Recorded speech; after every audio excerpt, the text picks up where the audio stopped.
Hello everyone, कैसे हो आप सभी लोग। आई होप आप बहुत अच्छे होंगे और अच्छे से तैयारी भी चल रही होगी। सो आज हम करने वाले हैं मंथली एमसीक्यू सीरीज का part 3 for the month of में। अगर आपने इसका प्रीवियस पार्ट नहीं देखा है, पार्ट नंबर 2, तो आप आई बटन पे क्लिक कर सकते हो। यहाँ पे आपको इसका लिंक विजिबल हो जाएगा एंड इस लेक्चर की जो पीडीएफ है वो हम शेयर करेंगे आपके साथ हमारे टेलीग्राम चैनल पे, जिसका लिंक भी डिस्क्रिप्शन बॉक्स में हमने दिया हुआ है।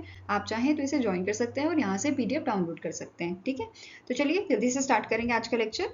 तो फर्स्ट आपका क्वेश्चन है, according to the 22nd edition of a world press freedom index 2024, India ranked dash while dash country top the list. So recently in month of May 22nd edition जो है वो रिलीज किया गया था world press freedom index का। ठीक है, नाम से पता चल रहा है ये इंडेक्स बताता है कि प्रेस को फ्रीडम कितनी दी जाती है। ठीक है, तो इंडिया के इसमें रैंक थे आपके 159। ठीक है, 159 रैंक थी आउट ऑफ 180 कंट्रीज, वेयरएस यहाँ पे टॉप किया था नॉर्वे ने। Fine, answer here is option number ए। अब बात करते हैं अदर डिटेल्स की। तो वर्ल्ड प्रेस फ्रीडम इंडेक्स जो है इसे रिलीज कौन करता है? Reporters without border organisation. ठीक है, रिपोर्टर्स सेंस फ्रंटियर्स भी जिसे कहा जाता है। अब टोटल यहाँ पे 180 कंट्रीज जो है इस इंडेक्स में इंक्लूड की गई थी और यहाँ पे 5 कैटेगरीज होती हैं जिसपे बेस्ड ये यहाँ पे रैंकिंग दी जाती है। ठीक है, जैसे पॉलिटिकल कंटेक्स्ट हो गया, legal framework, economic context, social context and security. ठीक है, तो ये सारे आपके कैटेगरीज हैं जिन पे बेस्ड ये आपकी रैंकिंग दी जाती है। ठीक है, अब यहाँ पे टोटल 180 कंट्रीज थी, जिसमें से लास्ट 3 कंट्रीज की अगर हम बात करें तो ये आपकी थी एरिट्रिया, सीरिया, अफगानिस्तान। ठीक है, वेरस टॉप 10 की अगर बात करें तो सबसे पहले नंबर पे नॉर्वे है, सेकेंड पे डेनमार्क है, देन आपका Sweden, Netherlands, Finland, Estonia, Portugal, Ireland, Switzerland and Germany. तो ये आपके टॉप 10 कंट्रीज थी जहां पे सबसे ज्यादा प्रेस को फ्रीडम दी जाती है। क्लियर है?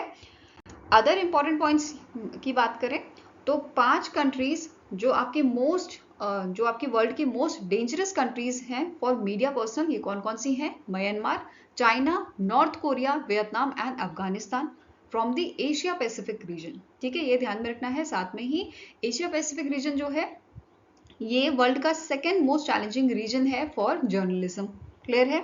इसके अलावा अभी रिसेंटली यूएई जो है रेड जोन में शामिल हुआ है।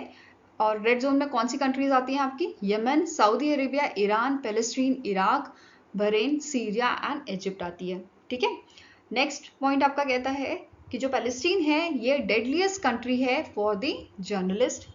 ठीक है, तो क्वेश्चन ऐसा बन सकता है इनमें से कौन सी आपकी कंट्री है जो डेडलीस्ट कंट्री है फॉर जर्नलिस्ट?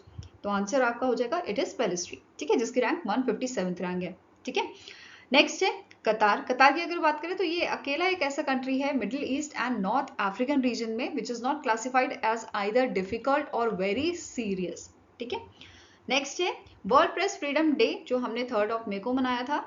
इस दिन यूनेस्को ने एक रिपोर्ट यहाँ पे रिलीज की थी which is press and planet in danger, safety of environmental journalist, trends, challenges and recommendation. अब इस रिपोर्ट में क्या मेंशन किया गया था कि 44 जर्नलिस्ट जो रिपोर्ट कर रहे थे एनवायरमेंटल इश्यूज में उनको मार दिया गया है इन 15 डिफरेंट कंट्रीज। 2009 से 2023 तक का ये डेटा है कि इस दौरान, इस ड्यूरेशन में 44 जर्नलिस्ट को मार दिया गया था जो एनवायरमेंटल इश्यूज पे रिपोर्ट कर रहे थे।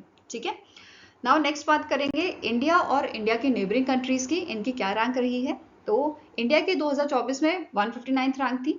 ठीक है, out of 180 country, and India का स्कोर था 31.28। वेयर एज प्रीवियस अगर हम बात करें प्रीवियस ईयर की, तो प्रीवियस ईयर इंडिया का रैंक था 161। ठीक है, एंड स्कोर क्या था? 36.62 था।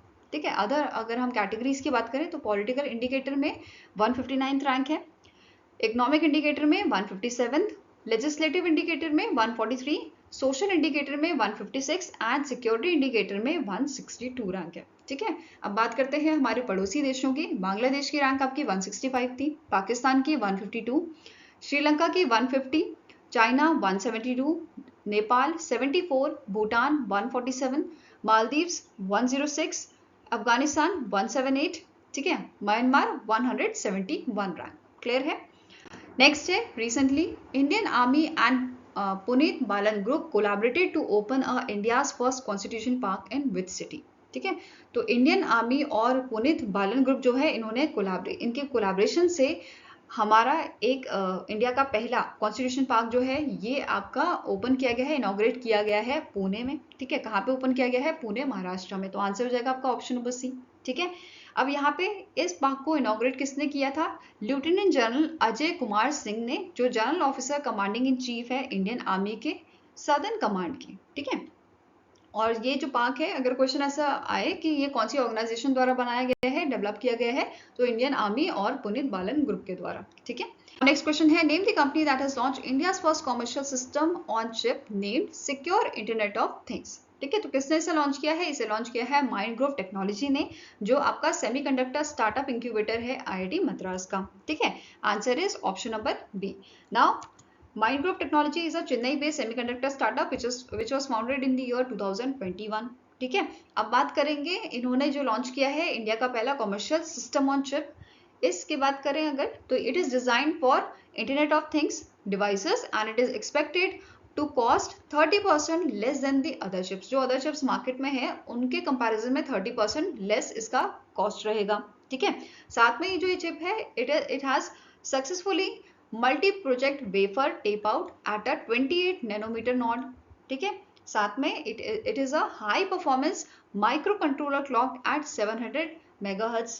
नेक्स्ट आपका पॉइंट है, इसे आप कंट्रोल कर सकते हो, इस चिप को आप कंट्रोल कर सकते हो वेयरेबल डिवाइसेस से, जैसे स्मार्ट वॉचेस होगी, तो इससे आप इसे आराम से कंट्रोल कर सकते हो। ठीक है, और नेक्स्ट क्वेश्चन है, which organisation has signed a master risk participation agreement with Citigroup, जो अमेरिकन मल्टीनेशनल इन्वेस्टमेंट बैंक है, to support small and medium-sized enterprises and to boost trade through supply chain financing। तो इनमें से कौन सी organisation है जिनके साथ master risk participation agreement sign किया गया है सिटी ग्रुप द्वारा?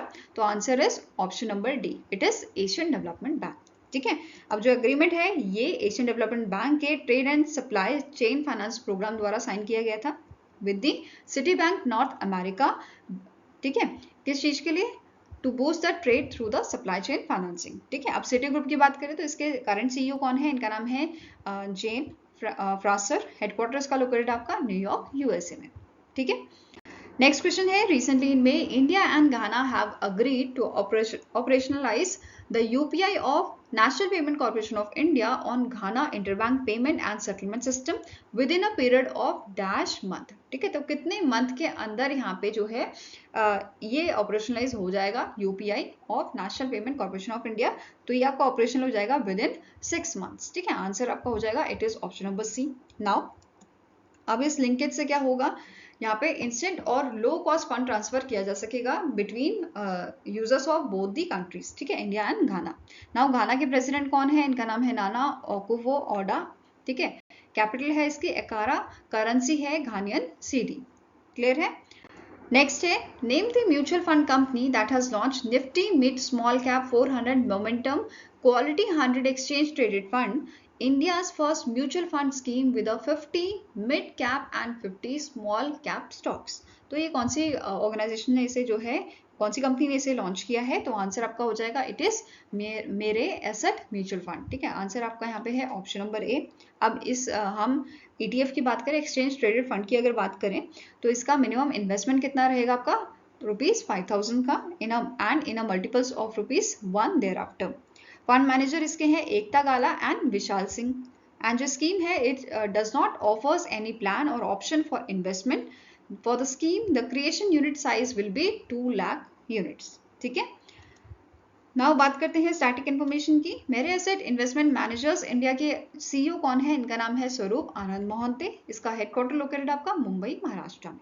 ठीक है, now next question is, recently in May, the CC Avenue has partnered with which small finance bank to empower merchant by granting them access to its extensive customer base। तो इनमें से कौन सा small finance bank है जिसके साथ यहाँ पे CC Avenue ने पार्टनरशिप की है? ठीक है, तो ये बैंक है आपका शिवालिक स्मॉल फाइनेंस बैंक। ठीक है, answer here is option number B. Now अब स्टैटिक इन्फॉर्मेशन की बात करें तो CC Avenue के CMD कौन है? इनका नाम है विशाल मेहता। ठीक है, हेडक्वार्टर इसका मुंबई, महाराष्ट्र में लोकेटेड है।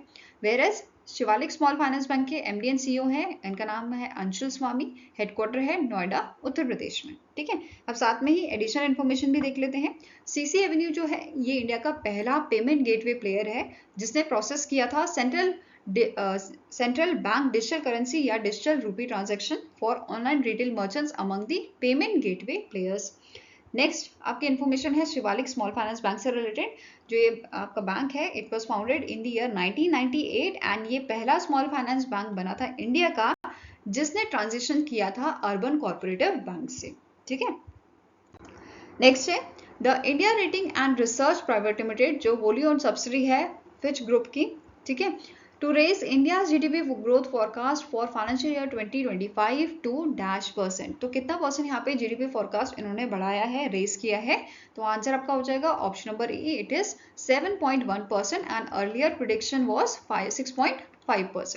ठीक है, now India rating and research private limited की बात करें, इसके CMD एंड CEO कौन है? इनका नाम है रोहित करण श्वाने, हेडक्वार्टर इसका लोकेटेड आपका मुंबई महाराष्ट्र में। Fine, next is recently in May the Tata Steel Specialized Economic Zone Limited and HHP5 Private Limited which is Hangenco sign an MOU to establish green ammonia and green hydrogen project in which state? तो कौन से state में ये basically establish किए जाएंगे आपके green ammonia और green hydrogen project? ये establish आपके किए जाएंगे उड़ीसा में। ठीक है, उड़ीसा का जो गंजम डिस्ट्रिक्ट है वहां पे ये प्लांट आपका सेटअप किया जाएगा। ठीक है, फाइन।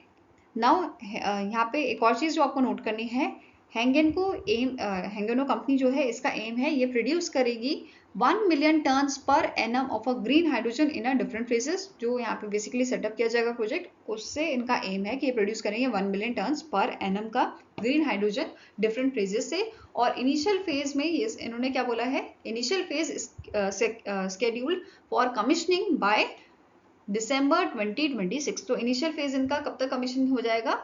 ये आपका हो जाएगा दिसंबर 2026 तक। ठीक है, नेक्स्ट है in May 2024 which Bollywood actor और actress is appointed as a national celebrity ambassador of UNICEF India for its hashtag for every child campaign in country. तो आंसर आपका हो जाएगा नेशनल सेलिब्रिटी एम्बेसडर बनाए गए हैं आपके करीना कपूर। ठीक है, answer is option number C. Now UNICEF India की बात करें तो इसके यूनिसेफ रिप्रेजेंटेटिव टू इंडिया कौन है? इनका नाम है सिंथिया मैककैफरे, हेडक्वार्टर्स का लोकेटेड आपका न्यू दिल्ली में। फाइन, इसके अलावा यूनिसेफ इंडिया ने न्यू यूथ एडवोकेट्स भी अपॉइंट किए हैं। ठीक है, यहाँ पे आप इनकी इमेज देख सकते हो। इनके नाम क्या है? विनीशा उमाशंकर, ये बिलोंग करते हैं आपके चेन्नई तमिलनाडु से और इनका इंटरेस्ट एरिया है innovation, climate change, girls in STEM. ठीक है, गौरांशी शर्मा भोपाल मध्य प्रदेश से, इनका इंटरेस्ट एरिया है inclusion, right to play, inclusive education. Kartik Verma from Bhadohi Uttar Pradesh, इनका इंटरेस्ट एरिया है child rights, advocacy, climate change, immunisation. ठीक है, and last is Nahid Afreen from Guwahati Assam, इनका इंटरेस्ट एरिया है mental health, child marriage, early childhood development. Clear है? Now next question is recently in May the ISRO has successfully conducted the first ignition test on a semi-cryogenic pre-burner ignition test article that is PETA in dash। तो ये आपका test कहाँ पे किया गया था? ये परफॉर्म किया गया था आपका तमिलनाडु में, महेंद्रगिरी तमिलनाडु में। ठीक है, answer is option number A. Clear है? नेक्स्ट आपका क्वेश्चन है इंडियन आर्मी और Indian air force jointly deploy dash drones made by USA at a air basis in Gorakhpur and Sarsawa Uttar Pradesh for surveillance capabilities along with the line of actual control with China from Ladakh to Arunachal Pradesh. तो line of actual control basically India और China का border होता है। ठीक है, जिसे हम line of actual control बोलते हैं। अब मुझे कमेंट सेक्शन में बताइए पाकिस्तान और इंडिया के बॉर्डर को हम किस नाम से जानते हैं? ठीक है, अब वापस क्वेश्चन में आते हैं। क्वेश्चन क्या बोल रहा है कि कौन सा ड्रोन यहाँ पे डिप्लॉय किया गया है? तो इस ड्रोन का नाम है MQ-9B। ठीक है, क्या नाम है इसका? MQ-9B। Fine, answer is option number D. अब MQ-9B जो है इसे मैन्युफैक्चर किया है USA based general Atomics aeronautical ने। ठीक है, इसके दो वेरिएंट है, स्काई गार्जियन और सी गार्जियन। ठीक है, it is remotely piloted aircraft system used for offensive missions, surveillance और इंटेलिजेंस ऑपरेशंस में हम इसे यूज कर सकते हैं। ठीक है, यहाँ पे आप इसकी पूरी डिटेल देख सकते हो। ठीक है, now next is Frank Anderson Shortson, chairman emirates of dash the global airspace manufacturers based in USA recently in May passed away. तो फ्रैंक एंडरसन जो थे ये चेयरमैन एमिरेट्स ऑफ कौन सी कंपनी के थे, कौन सी कंपनी के ये चेयरमैन एमिरेट्स थे? ये आपके आंसर यहाँ पे है, इट इज बोइंग कंपनी। कौन सी कंपनी थी? Boeing company. Answer is option number C. ठीक है, और ये चेयरमैन एमिरेट्स ऑफ बोइंग बने थे 1997 में। इसके अलावा ये सीईओ थे आपके बोइंग कंपनी के 1986 से 1996 के बीच में। ठीक है, 1988 में इन्हें चेयरमैन ऑफ बोर्ड बनाया गया था। ये भी क्लियर है आपको? Now next question है, recently in May, Nepal has redesigned a new rupees dash currency note featuring disputed Indian territories, Lipu Lake, Limphiyadura and Kalapani of Uttarakhand in its strategic northwest tri-junction between India, Nepal and China. तो recently Nepal ने redesign किया था अपना 100 rupees का note. तो answer यहाँ पे आपका क्या हो जाएगा? It is option number B. अब यहाँ पे अपडेट क्या किया गया है? ये बेसिकली अपना जो मैप है इन्होंने यहाँ पे अपडेट किया है, जिसमें 3 डिस्प्यूटेड इंडियन टेरिटरीज को इन्होंने शामिल कर दिया है। ये 3 आपकी डिस्प्यूटेड टेरिटरीज हैं। ठीक है, अब इन्होंने क्या बोला है कि ये अपना अपडेटेड मैप जो है वो इस करेंसी नोट पे प्रिंट करेंगे। ठीक है, तो ये पूरी बात थी आपकी। इवन यहाँ पे आप जो है एरियाज देख सकते हो, डिस्प्यूटेड एरिया जैसे काला पानी है, ये आपका उत्तराखंड का बॉर्डर है, ये आपका चाइना ये आपका नेपाल का बॉर्डर है, देन ये बाकी एरिया आपका चाइना का लगता है। ठीक है, तो ये बेसिकली ट्राई जंक्शन है इंडिया, नेपाल और चाइना के बीच में, जहाँ पे ये लोकेशन आपकी लाई करती है। ठीक है, यहाँ पे आप पुराना नोट देख सकते हैं नेपाल का। फाइन। ना इसके अलावा स्टैटिक इन्फॉर्मेशन जिसपे क्वेश्चन बन सकता है कि नेपाल और इंडिया कितना बॉर्डर शेयर करते हैं, तो ओवर 1850 किलोमीटर्स का। एंड इंडियन स्टेट्स के साथ जो बॉर्डर लगता है नेपाल का, 5 ऐसे स्टेट्स हैं। ठीक है, कौन कौन से? उत्तराखंड, उत्तर प्रदेश, बिहार, वेस्ट बंगाल और सिक्किम। तो ठीक है, ये सारा क्लियर हुआ आपको? नाउ नेक्स्ट आपको क्वेश्चन है, विच life insurance company has introduce promise for growth a new unit linked insurance plan? तो इनमें से कौन सी आपकी कंपनी है, लाइफ इंश्योरेंस कंपनी, जिसने इंट्रोड्यूस किया है, जिसने लॉन्च किया है promise for growth ULIP plan? तो इसे लॉन्च किया है Canara HSBC life insurance company limited ने। ठीक है, आंसर आपका हो जाएगा यहाँ पे ऑप्शन नंबर ए। नाउ अब इस प्रोडक्ट के यहाँ पे 3 प्लान ऑप्शन है। ठीक है, promise for wealth, promise for care, promise for life. ठीक है, तो ये 3 आपके प्लान्स हैं, प्लान ऑप्शंस यहाँ पे प्रोवाइड किए गए हैं। ठीक है, नाउ अब स्टैटिक इन्फॉर्मेशन की बात करें तो Canara HSBC life insurance company जो है ये बेसिकली जॉइंट वेंचर है आपका Canara bank, HSBC insurance and PNB का। ठीक है, कितना परसेंट है? 51% for Canara bank, HSBC insurance के पास आपका 26% है एंड PNB के पास ये 23% है। Fine. Now MD and CEO की बात करें तो करंट MD एंड CEO है इस ऑर्गेनाइजेशन के अनुज माथुर। ठीक है, हेडक्वार्टर गुरुग्राम हरियाणा में लोकेटेड है एंड इसे 2008 में एस्टैब्लिश किया गया था। Fine. Now next question is, name the insurance company that has launched its first ULIP plan with a focus on value-based distributor payout. तो इस प्लान को लॉन्च किया है ICC prudential life insurance company limited ने। तो आंसर आपका यहाँ पे है ऑप्शन नंबर सी, और इस प्लान का नाम है ICC प्रू प्लैटिनम। क्या नाम है? ICC Pru platinum. Fine. Static information देखें तो MD एंड CEO है आपके ICC प्रूडेंशियल लाइफ इंश्योरेंस के अनूप बागची। हेडक्वार्टर लोकेटेड है मुंबई महाराष्ट्र में एंड इसे 2000 में जो है एस्टैब्लिश किया गया था। ठीक है, नाउ नेक्स्ट आपका क्वेश्चन है, which company has recently in may unveiled CSAME India's first large language model for banking, financial services and insurance sector? तो आंसर यहाँ पे आपका हो जाएगा, it is a fintech firm जिसका नाम है सेतु। ठीक है, ये डिवीजन है आपका बाइनलैब ग्रुप का। एंड इस CSAME को डेवलप किसने किया है? It is developed in collaboration with the सर्वम आर्टिफिशियल इंटेलिजेंस। ठीक है, सर्वम AI द्वारा इसको कोलैबोरेशन में डेवलप किया गया था। ठीक है, इसका मेन एम क्या है कि AI टेक्नोलॉजी का यूज करके एफिशिएंसी और कस्टमर एक्सपीरियंस को एनहांस किया जाए। फाइन। नाउ सर्वम AI की बात करें तो इसके को-फाउंडर्स कौन है? इनका नाम है doctor Vivek Raghavan and second co-founder है Pratyush Kumar. Fine.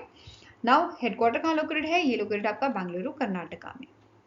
Next question है, recently in May the FPSB India and IFSCA signed agreement to promote GIFT GIFT IFSC as a global finance hub. What does P stands for in FPSB? FPSB का मतलब आपका है financial planning standards board. ठीक है, answer यहाँ पे आपका क्या हो जाएगा? It is option number B, here P stands for planning.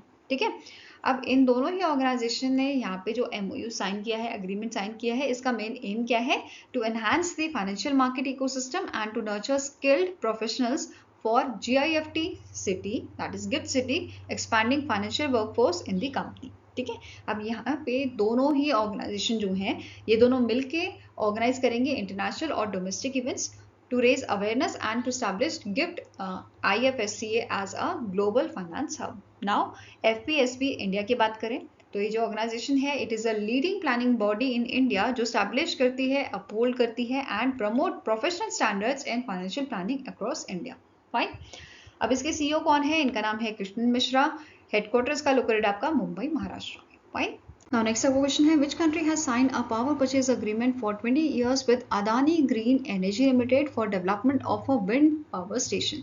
तो इनमें से कौन सी कंट्री है जिनके साथ 20 years का अग्रीमेंट साइन किया है अदानी ग्रीन एनर्जी लिमिटेड ने for the development of wind power station? तो ये कंट्री आपकी है श्रीलंका. ठीक है, हमारी नेबरिंग कंट्री है श्रीलंका जिसके साथ ये अग्रीमेंट साइन किया गया है, power purchase agreement. Fine. Now as per the agreement जो अदानी ग्रीन एनर्जी लिमिटेड है they will pay 8.26% per kilowatt hours.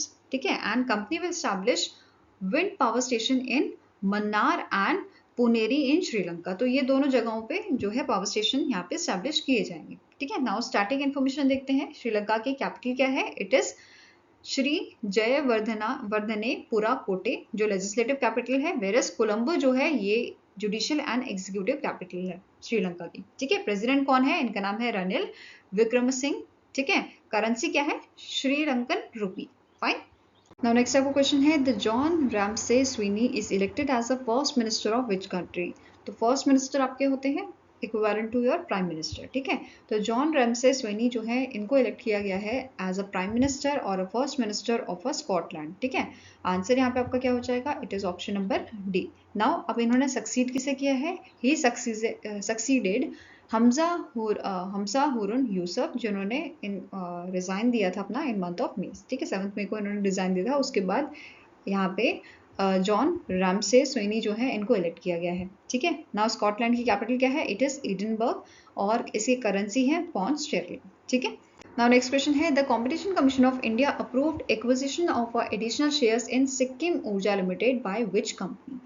तो आंसर यहाँ पे आपका हो जाएगा इस कंपनी का नाम है ग्रीनको एनर्जीज. ठीक है. कौन सी कंपनी है? ग्रीनको एनर्जीज को अप्रूवल दिया गया है इन्वेस्ट करने के लिए या आप बोल सकते हैं एडिशनल शेयर्स एक्विजिशन के लिए, एक्वायर करने के लिए सिक्किम ऊर्जा लिमिटेड में. ठीक है. आंसर आपका हो जाएगा it is option number C. Now Greenko energy private limited की बात करें तो इसके सीईओ हैं अनिल कुमार कैला मेलेस्टे एंड इसका हेडक्वार्टर लोकेटेड आपका हैदराबाद तेलंगाना में. ठीक है.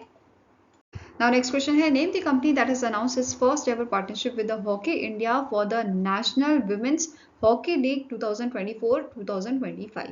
तो इनमें से कौन सी कंपनी है जिसने पार्टनरशिप की है हॉकी इंडिया के साथ? ठीक है. इनकी पहली पार्टनरशिप है ये.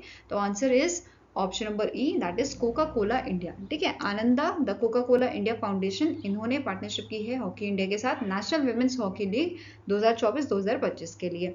ठीक है. साथ में ही this partnership also align with the coca cola India's hashtag she the difference campaign और इस इनिशिएटिव के थ्रू ये सेलिब्रेट कर रहे हैं, ये अपलिफ्ट कर रहे हैं एंड सपोर्ट कर रहे हैं विमेंस को. ठीक है. नेक्स्ट है identify the theme of world asthma day 2024 that was observed on 7 मई 2024. तो अस्थमा डे जो होता है ये हम जो फर्स्ट ट्यूसडे होता है आपका मई का उस दिन ऑब्जर्व करते हैं एंड इस साल हमने 7 मई 2024 को इसे ऑब्जर्व किया था जिसका थीम था asthma education empowers. Asthma education empowers. ठीक है. ये 2024 का थीम था आपका. वेरस 2023 का थीम क्या था? Asthma care for all. ठीक है. नाउ यहाँ पे आप देख सकते हो जो अस्थमा डे है फर्स्ट ट्यूसडे ऑफ मई को हम इसे ऑब्जर्व करते हैं, इसे सेलिब्रेट करते हैं to raise the awareness about the asthma. ठीक है. नाउ इस सेलिब्रेशन को कौन ऑब्जर्व करता है annually? It is done by the GINA global initiative for asthma. ठीक है. अब GINA के आपके MD कौन है? इनका नाम है आरजू योगा नियोग्लो फ्रॉम टर्की एंड इसका हेडक्वार्टर आपका लोकेटेड है विस्कॉन्सिन इन USA. ठीक है. Next is which organization or a force under the Ministry of Defense has observed its 75th Raising Day on 7th May 2024. तो इसमें से आपका जो बॉर्डर रोड ऑर्गेनाइजेशन है जो BRO है उसका ऑब्जर्व 75th रेजिंग डे जो है वो हमने ऑब्जर्व किया था क्योंकि इसे स्टैब्लिश किया गया था 7th मई कब स्टैब्लिश किया गया था? बीआरओ को 7 मई 1960 में से स्टैब्लिश किया गया था। ठीक है, इसका मेन पर्पस क्या था इसको बनाने का? To secure India's borders and develop infrastructure in a remote areas of the north and the northeastern states। ठीक है, ये ध्यान में रखना है, इन चीजों के लिए इसको स्टैब्लिश किया गया था 1960 में। ठीक है, बीआरओ के करंट डायरेक्टर जनरल कौन है? इनका नाम है lieutenant general Raghu Srinivasan. Headquarter इसका लोकेटेड आपका न्यू दिल्ली, दिल्ली में। एंड इसका मोटो क्या है? श्रमिना सर्वम सध्यम। That means everything is achievable through the hard work. Fine. Now next question here is, name the organization that has released a report which is Recipe for Livable Planet Achieving Net Zero Emission in Agri-Food System, which stated that annual investment should increase to $260 billion a year to halve current agri-food emission by 2030। ठीक है, तो अब यहाँ पे आपको बताना कौन सी organisation ने इस रिपोर्ट को रिलीज किया था। इस रिपोर्ट को रिलीज करने वाली ऑर्गेनाइजेशन आपकी है वर्ल्ड बैंक। ठीक है, जिसके आपके करंट प्रेसिडेंट कौन है? अजय बांगा। आप मुझे कमेंट सेक्शन में बताइए वर्ल्ड बैंक का हेडक्वार्टर कहाँ लोकेटेड है। ठीक है, नाउ इस रिपोर्ट के अकॉर्डिंग यहाँ पे जो आपका नेट जीरो एमिशन का टारगेट है वो भी यहाँ पे बताया गया था, विच इज 2050। ठीक है, and this report also emphasise on achievable actions to reduce green house gas emission while sustaining global food production. Fine. Now next question है, as per International Organization for Migration World's Migration Report 2024, which country received over 111 billion US dollar remittance in 2022? अब इस report के according जो release की है international organisation for migration ने, इस report के अकॉर्डिंग इंडिया को इंडिया जो है, इंडिया ने रिसीव किया है over 111 billion US dollar remittance 2022 में। ठीक है, आंसर आपका हो जाएगा, it is option number C. अब इंडिया जो है फर्स्ट कंट्री बना है to surpass 100 billion US dollar mark. ये क्लियर है। इसके अलावा यहाँ पे सेकंड नंबर पे जिसको सबसे ज्यादा रेमिटेंस मिला है ये कंट्री है आपकी Mexico, which is 61.10 billion US dollar. It is followed by China, then Philippines and France. ठीक है, अब इसके साथ एक और पॉइंट आपको नोट करना है, अगर हम यहाँ पे ग्लोबली बात करें, ठीक है, तो इंटरनेशनल रेमिटेंस जो है वो आपका इंक्रीज हुआ है 650% बिटवीन 2000 टू 2022। क्लियर है। नाउ इस रिपोर्ट के अकॉर्डिंग कुछ की पॉइंट्स आपके हैं वो डिस्कस कर लेते हैं। पहला पॉइंट है, as per the report only 3 southern Asian countries, जो हो गई आपकी India, Pakistan and Bangladesh, they are among the top recipient of the international remittance in the world। ठीक है, अब यहाँ पे एक और चीज नोट करना है, पाकिस्तान की जो पोजीशन है ये भी नोट करनी है, it is the 6th position with 30 billion US dollar.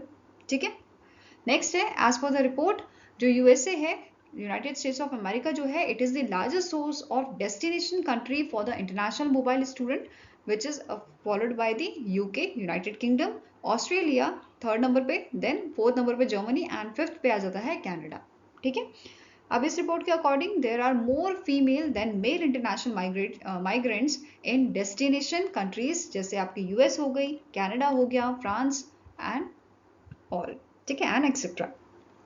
Next है, इस रिपोर्ट के अकॉर्डिंग इंडिया जो है ये लार्जेस्ट सोर्स ऑफ माइग्रेंट्स है globally, as nearly 18 million peoples account to 1.3% of India's population are international migrants। ठीक है, now next point क्या कह रहा है, the report named India as a 13th most popular destination country in the world for immigrants। ठीक है, now अब बात करेंगे इंटरनेशनल ऑर्गेनाइजेशन फॉर माइग्रेशन की। इसके करंट डायरेक्टर जनरल कौन है? इनका नाम है एमी पोपे। हेडक्वार्टर लोकेटेड है इसका जिनेवा, स्विट्जरलैंड में, and it was established in the year 1951। और मेंबर स्टेट्स कितने हैं इसके? करंटली 175 मेंबर स्टेट्स हैं एंड 8 ऑब्जर्वर्स हैं। क्लियर है। Now next is, according to 2024 World's Wealthiest City report published by Henley and Partners, which city topped the list? तो जो world की वेल्थिएस्ट सिटी है, ठीक है, ये कौन सी सिटी बनी है? तो न्यूयॉर्क सिटी जो है ये वर्ल्ड की वेल्थिएस्ट सिटी है। ठीक है, एंड इसने अपना पोजीशन रिटेन करके रखा हुआ है, ये याद रखना है आपको। ठीक है, now world's wealthiest city report जो है इसे एनुअली पब्लिश कौन करता है? Henley and partners.